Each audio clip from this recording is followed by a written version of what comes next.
daily soccer podcast with the Global Sports Podcast Network. Welcome back to the daily English Premier League podcast brought to you by the Global Sports Podcast Network. My name is Nick Bird, and like was said yesterday, I'm joined with Viktor to discuss a lot of stuff today, but primarily his team's bounce back to form since we last spoke in Man United. Viktor, how are you? I'm good, my man. How are you? I'm very good as well. Both our teams are good for the first time in quite a while, it feels like. That's actually true. We'll kick it off with United. How are you feeling about United right now? I'm feeling pretty good, I gotta be honest with you, especially after that win against Liverpool. When you have seasons like that for United, I feel like that is something that can trigger your season and make it successful, a win against Liverpool at Anfield. And that's exactly what happened. You could see in a game against Brighton, that team was just riding the horse of confidence, and it was just very smooth from the very beginning. Then you have goals from Mbeumo. You have the very important goal by Cunha. That's what matters also going forward. Again, it's United after all. You still have the same lapses, and we saw with conceding those 2 goals towards the end. So that's something they still have to work on, to have that focus throughout the 90 minutes. And I think that's going to be the main focus going forward.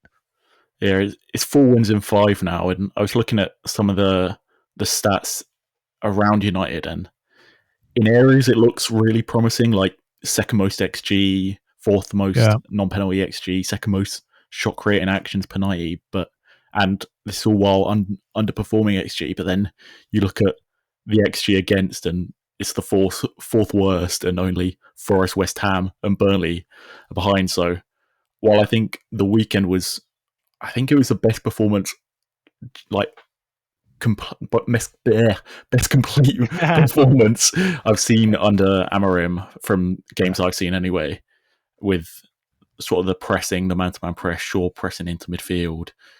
They got getting so many high turnovers, and I think for the first 3 goals, they all came from high turnovers. So it felt like it was finally clicking.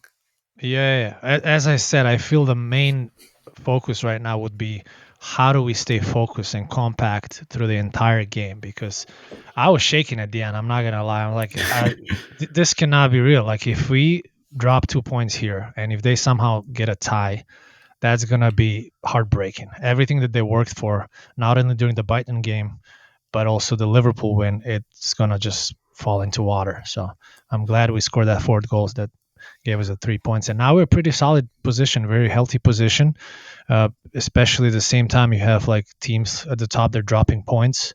Liverpool keeps losing, Chelsea dropping points. So yeah, you can start dreaming about that top 4 finish. And I was thinking about something else. I was looking in the standing. I'm like, holy, like if United actually beat Arsenal in the first game week, it would have been tied for first. They would have been tied on 19 points for first place, which is shocking. Yeah. That's how close it is. It doesn't feel right. I look behind Arsenal, and I'm like, half these teams have had awful starts. How are you even remotely close? Like, it blows my mind. You look to the next 4 games. I think that 4th goal could be massive in terms of the keeping momentum, because I think even if it had ended 3-2, you've won and had a really good performance, but the players are coming off the pitch a bit maybe downhearted. Like, it doesn't feel as good as it should have felt. So now going into Forest away at the weekend, Spurs away, Everton at home, Palace away as your November fixtures. How many points are you looking at from those 4 fixtures? See, that the Forest one is very tricky. Forest is weak, but again, you have a new coach. You play at home.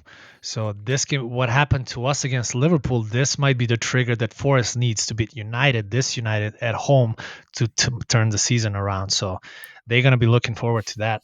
I don't know. That's a tough game, really. And then Tottenham away, that's another one. Everton at home, I think that's going to be a good one to play. Crystal Palace away at the end of November. Crystal Palace is going to be so tired. They have so many games to play. They play Thursday. They're going to have like 2 games on Thursday, away games as well. So I don't know. That's depends on how tired. And United's going to be fresh. That's a big advantage this season that United needs to take advantage of. Having no European games, you have a lot of breaks in between, and this is the time of the year when other teams will get tired. So hopefully we can. I'll be happy with 10 points. I'll be 10 out of the 12 in those 4 games. I'll be that would be crazy. yeah. Because I'm looking at that Forest game and it feels huge, like almost season defining. Because you win that game, it really feels like United might have turned a corner. But I think if Forest can steal something from that, Dyche sitting low, trying to force United to break a mid or low block down, Yep. I think it could get a little tricky. And then you're starting to wonder, was it just a phase? Was it just Brighton having an awful day, which to an extent I think they were just really bad at the weekend, but a lot of it was caused by United with that high press. But I think that Forest game could be huge. Yeah. I mean, even if you look past those 4 games, then you have a very weak West Ham that we predicted is going to go down, and then you have Wolves away. So those are 6 games that you can get easily like 15 points. So I don't know. It feels like you need to pick up these points as well with AFCON coming. Basically, the whole right side is gone. Yeah, so that's going to be dangerous going forward. But I mean, no, it's starting to finally click for United. So hopefully those focus lapses they have, they're not going to cost us, and they're going to fix those. Yeah. But it's looking good. For the first time in a while, I can say I'm happy, especially because now I started watching United games at a United bar here in Chicago. So it's like you have 200 people on the second floor. It's a sick atmosphere to watch. And when we scored the goals against Liverpool and the winning one, Harry Maguire, it was just, I wish I took a video. I wish we could show a video, actually. Yeah. It was insane. Yeah. I think that about wraps us up. A big turning point ahead this weekend. Then potentially, will United really be back, or is it just a phase? Shall we say? We'll hear a bit about Bioniq and then talk about the big topic of set pieces when we come back. Your body is unique. And Global Sports Podcast Network has partnered with Bioniq, the world's most personalised supplements. Bioniq provide 100% tailor-made supplements designed to deliver precisely what your body needs at exactly the right levels to optimise your health. No guessing. So click the link in the show notes. Use the code GSPN2025 for 40% off your first month's subscription. Bioniq. Don't settle for off-the-shelf solutions made for just anybody. Get what's right for you right now. So the big talking point in the Premier League at the moment seems to be set pieces, and it's 63 set-piece goals across the league out of 241, and all but one team have scored from a set-piece this season. Do you have any guesses who that one team could be? West Ham? No, somehow it's not West Ham. It's Manchester City. Oh, somehow wow. of all teams, Man City still haven't scored. I guess it makes sense when you look at Haaland scoring basically all their goals. But this set piece conversation seems to be dominating the kind of media discussion of the league at the moment. Do you really think it matters? Like, does it matter that set pieces have played such a big part through these first 9 games? I always thought that the set pieces should be something a smaller teams should work on, because that gives you the edge. Even those long throw-ins, that's something that teams that don't have the soccer flow, just can take advantage of. But it's becoming a big thing the past few seasons, when you even hire coaches just specifically for the set pieces. And again, if you're as lucky maybe as Keith Andrews from Brentford, you might even become a head coach one day. So so you want to focus on that. Looking at Keith Andrews, maybe other set pieces coaches are thinking, oh, maybe I have a chance. Someone's gonna go and hire Nicolas Jover from Arsenal to manage their team. It does feel like a part of the game was massively underutilized. Mikel Arteta spoke last weekend about this being like a 10-year plan around set pieces. He noticed that it was a underutilized part of the game, and he brought Jover to City from Brentford, and now he's obviously brought him to to Arsenal as well, and it was a big part during my childhood with like sort of Allardyce, Pulis, but it's really the big teams who have kind of readopted it and made it this big thing. But now I think the long throws are kind of a new thing being kind of pioneered by Brentford, especially. We saw that against Liverpool at the weekend. Is this all just a byproduct of how well teams can defend now? You look to how kind of Sunderland were so like comfortable against Chelsea at the weekend defensively. These set pieces just give a rare opportunity at goal now that you can't really get as easily from open play. Is this all just a byproduct of that? I feel like it's more like, it's crazy to me how every team in the Premier League will just see someone else do it, and then they want to also take advantage of that and start. But it also adds another kind of practice session. Now you need to practice to defend these set pieces. If you go away to a team that puts a lot of long throws into the game, you want to practice that and to defend, because even if they don't play any game, if they don't have any game, they can still hurt you with if they get a long throw in and they score 1 or 2 goals. So all that is fascinating to me, to be honest with you, because everyone's trying to do it now only because they've seen 1 or 2 teams do it and they can get something out of it. I saw someone say that perhaps it's an area of the game that doesn't really need much time on the training field, because you can kind of show the images and go, yeah, you're going to stand here, move here, etc. So with so little time between games, especially for those big teams, perhaps that's why it's become such a big thing that you just don't need that time on the training pitch. Do you think that could be a big part of that? Yeah, that it can be, because if you have games every 3 games, then you have kind of like a cool down session the next day. You're not going to have like 11-11s or have like some different drills. You would do those kind of drills when people are just standing and you focus on the long throw. And so, yeah, that can definitely be pretty good for every team. It does feel, from an Arsenal perspective as well, it's kind of just a hot streak at the moment. I think Arsenal has a lot of dangerous players. That's another thing. If you have players like Calafiori and Gabriel and Timber that they always get in the box and can give you a goal, then you definitely want to practice more on set pieces. So that's another thing. If I had a player like Gabriel who's going to be that dangerous at every corner, every long throw, then yeah, I would definitely do that.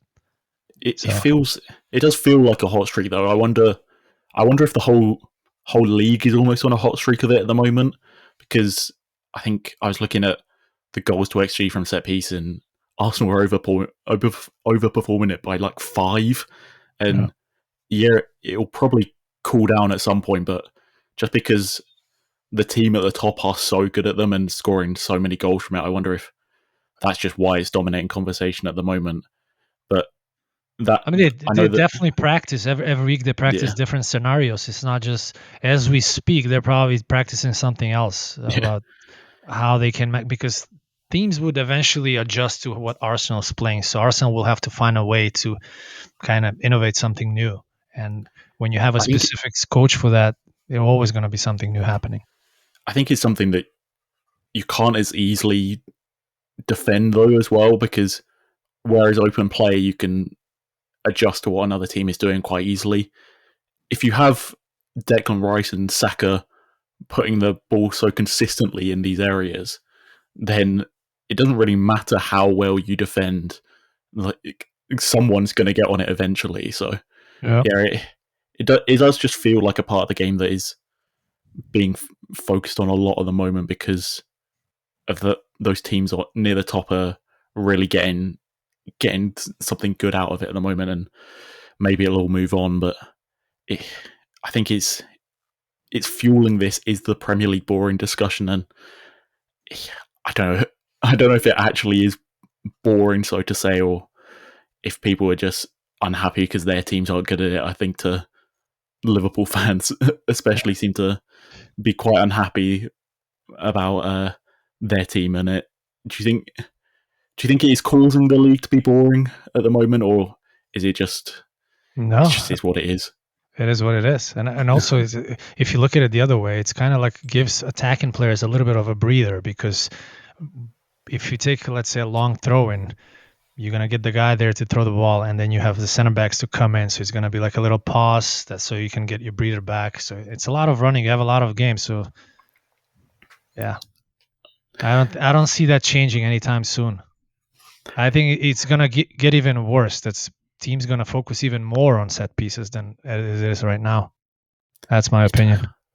It does surprise me a bit that all these teams are so good at attacking set pieces that surely someone's got to be like a dominant defensive set piece team at some point.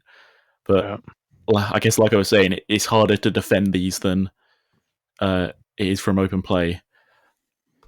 Anything more to say from your point of view on set pieces? No, another interesting thing that I saw is the first kick of the game, how teams now, they just adjust to like kicking the ball in the corner so they can press higher. They can, that's something I was thinking when I was a kid playing soccer, and now I'm seeing the big teams doing it. It's not as crazy as it sounded to me before.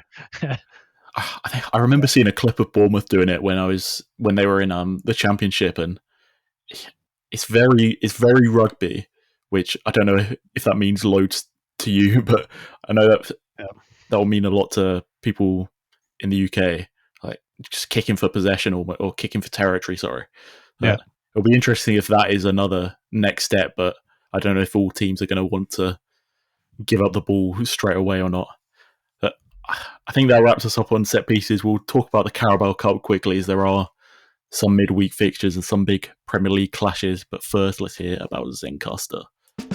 Here at the Global Sports Podcast Network, we spent a lot of time selecting our delivery platform. Zencastr came out as the clear winner. With 4K video recording from your phone, AI editing that automatically removes all those ums and ahs, it's super easy to start a podcast that sounds great and is delivered efficiently. If you're ready to tell your story, check out the link in the description to learn more about Zencastr. Carabao Cup, then there's a few games tonight, but they are largely irrelevant from a Premier League point of view. There's, I think, only Brentford playing, and they have a very easy game, so we'll skip to tomorrow night's game. Arsenal versus Brighton feels like an opportunity from an Arsenal perspective to finally give a lot of these players the rest that they need. Brighton will need to bounce back from a really poor performance against Man United and perhaps can steal this game. I don't think a lot of Arsenal fans would be particularly bothered with going out at this point, but you could maybe a chance to see someone like Max Dowman with the amount of injuries. So, Nick, I'm just gonna say this: Arsenal is stacked with good players. I think the second 11 they line up against Brighton, that's still gonna beat the best Brighton team, I think, on a random day. So, this is perfect time to have like the young kids to play, get some playing time. Give something to think to Arteta about, and then that's the thing. I feel like Arsenal is going to win at least 2 titles this year. It feels like it at the moment. Gyökeres especially, I think, needs to finally get some rest. He's played far too much football at the moment, so hopefully he gets some rest. I feel like Gyökeres is the weakest link right now at Arsenal. If they can get him to play, it's looking at Gyökeres. I think a lot of it is fatigue, but I think the goals will come eventually. Just Arsenal were on a relatively cold streak in front of goal from open play. But I'm sure it will come once he's not playing 90 minutes constantly with the absence of Havertz. We'll do some score predictions for these games very quickly. Just go Arsenal 2-0. 2-1. Moving on to Liverpool Palace, then I think this was a game that got played a month ago and both teams were unbeaten. Since then, both teams are winless domestically. So Palace will for sure rotate tomorrow heavy because they've played so many games. I was looking at the lineup. I know on Thursday they played Mateta played full 90 against AEK Larnaca, which is like. And they still lost at home. So he plays another 90. Yeah, he has to be rested. And time for Nketiah maybe to score a goal at Anfield. We'll see. But, I feel like that game's going to go to overtime. I mean, to penalties. At some point, Glasner has to trust his depth. And it feels like a good opportunity. You've got the likes of, I believe it's Uche. He came off the bench against us. I know he doesn't seem to like Roman Esse, who they signed from Millwall in January, but it's a chance to give these players some game time and build that sharpness for those Europa League games, so you're not losing to the likes of Heike Larnaca. From a Liverpool perspective, I think more chance for Isak to finally build that match fitness up because he's just not looked good yet. Maybe, do you think Wirtz plays this to try and build some confidence, or does he get some rest? No, I think he's going to play this game. I think he's going to play. I might even play 90, to be honest with you. Yeah, but Wirtz is the type of player that he needs to find his rhythm because fitness-wise, he's one of the fittest. I was reading an article about him. He's one of the fittest in Europe based on data. But so, yeah, I think he's going to get playing time in this game. I think I give Liverpool the slight edge just because of that quality and depth that they should have. So, go Liverpool 1-0. I think it'd be a relatively underwhelming game. I'm sticking to overtime. I'm into penalties. I don't know why I said overtime twice. I'm sticking to penalties. Another Premier League clash, Wolves versus Chelsea. I don't think there needs to be too much discussion. I talked with Ken about Wolves yesterday and how they feel kind of too far gone already. Chelsea need a bounce back. They need to find some confidence. I think he needs to trust Esteval more. He feels like he just feels comfortably their best winger from what I've watched. So this should be I would say 4-0 Chelsea. They should demolish Wolves even with a rotated team. I mean, yeah, if I'm Vitor Pereira, I'm sending my 11 that played last weekend away for a day or two to reset completely and don't even think about this game. Yeah, Wolves gonna need a miracle to survive. Yeah. If Vitor even stays as a coach, so that's another big question. Yeah, you gotta get him out of there. One more loss, and yeah, I think they play Fulham over the weekend. Let me double check. Yeah, they play Fulham. So if you lose that game, you're gone. Brendan Rodgers got sacked, or he resigned, but he essentially got sacked last night. Just get him in. I know he's not Portuguese. Like the owner likes to get a Portuguese manager from the arse end of nowhere, but go and get Brendan Rodgers while you still can. I feel like maybe he's already lined up. Maybe there's already been talks. Maybe that's why he quit. But we'll find out very soon. What do you have for this game? I'll go 4-0 Chelsea, like I said. I'll do 1-2. Only 2-1 win for Chelsea. Okay. Move on to what feels like the marquee game, Newcastle versus Spurs. And that's gonna be I don't think both these teams have been fine, but kind of potentially with some alarm bells. I think Spurs' league position isn't particularly representative of how they've been, and Newcastle, I think, kind of the same. 12th feels a little bit too low for them, but I wouldn't be putting them in the Champions League places. How do you see this game going? Is there one of these teams that should kind of be prioritising this cup more than the other? I mean, both teams play Champions League, and both teams have a game next week on the 5th or the 4th. So maybe this is a game that they can rest a few of their main players. Tottenham definitely needs to rest Kudus a little bit. He played again last week. He played over the weekend.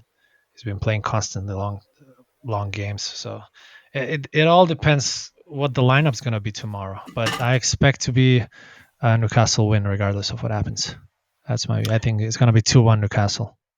Yeah, they've got the history in this competition recently more so than Spurs. So while Newcastle's depth, especially in attack, might be injured, I think they should just be able to kind of get this over the line. I'd say 2-1 with hopefully some help from Gordon domestically finally, even if it's still not a goal in the Premier League. Like his drought continues from January. But how do you see this going? 2-1 Newcastle. I think 2-1 Newcastle as well. I think that about wraps us up. I don't think the other game was City against Swansea, which doesn't need any discussion. they could play their children and probably win. Yeah. Any final thoughts from you about anything Premier League before we sign off? I think United is getting top 4. Arsenal, I'm still sticking to my very first thoughts that it's going to get the title this year. So, I've moved to thinking we're winning the title as well, finally. Yeah. So it does feel very comfortable at the moment. But I'm not even worried about it. Even if Arsenal gets like 2-3 big injuries right now, I'm still confident that Arsenal is going to run through this league easily. If the moment Arsenal finds their form, Arsenal's not even in form. It's boring to watch Arsenal, but their defense is so good that you need one goal to win the game, as we saw against Crystal Palace. So, yeah, when Arsenal starts getting to like a flowy soccer, then it's game over. Yeah, I was saying to Ken yesterday, like we've still not kind of clicked. We signed more players than Liverpool, not at all. And it's not even close to clicking yet. And there's so many players injured at the moment, and you can't really tell. So it does feel like it's going to just keep getting better for Arsenal. And I think it feels early, but it does really feel like unless Haaland can kind of just keep this going all year, it does feel even if he does ominous already. If Haaland scores 40 goals, it's still not going to be enough. They cannot compete with Arsenal. They don't have the strength. They fall apart as well too easily. And Arsenal is just strong on every position, and they feel compact. So that feels like a good point to sign off. Thank you for joining me, Victor. I hope to talk to you again soon on the podcast, as hopefully for your sake, United are still in a good position, but who knows where United could be by the next time we speak. It's been another episode of the Daily English Premier League podcast, brought to you by the Global Sports Podcast Network. I've been Nick, that has been Victor, and I believe Ken and the other Nick will be with you tomorrow. But thank you for joining us, and enjoy the rest of your evenings.